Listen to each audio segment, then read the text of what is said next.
Talaga po ang tingin ko kay Kalingap Dan. Merit, sinabi na ang katotohanan kung ano ang kanyang nararamdaman kay Kalingap Dan, no? So, bago natin pagpatuloy ang ating pag-support today's video, kung bago ka pa lang sa aking channel, please subscribe po, like, and pakit na rin po natin guys ang notification bell upang ma-update po tayo tuwing ako pinag-upload patungkol sa Team Kalingap. And please support po natin ang buong Team Kalingap, lalong-lalo na po kila Kalingap Rab at Kuya Bal. So, alam niyo ba guys na itong si Medit ay syempre, namin niya mismo on cam kung ano ba talaga ang tunay niyang nararamdaman kay Kalingap Dan during live o during nagbibigay po ng latest vlog po niya, no.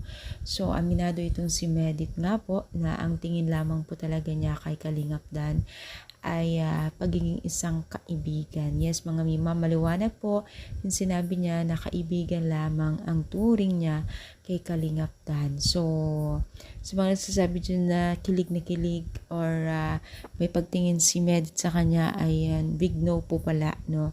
So, patunay po yan na sinabi ni Medit na parang magkuya o kaibigan lang ang kanilang samahan. At natutuwa siya kasi meron siyang memories do umano na naiwan kay Kalingap Dan at sa mga kaganapan din ng nilang dalawa, no. So, tuloy-tuloy ngayon ang blessing ng dalawang dating mag-love team, no. So, kita naman po natin mga video nila at talagang may kanya-kanya pong nagbibigay ng saya at tulong po sa kanila. Sana nga tuloy din po ang pagiging humble ni Medit at wag siyang makalimot lumingon sa kanyang pinanggalingan dahil napakalayo na po ang kanyang narating mula nakilala niya ang Team Kalingap at yun ay ginamit ni Lord. So, ano masasabi ninyo? Comment down, palike pa ating video. Thank you.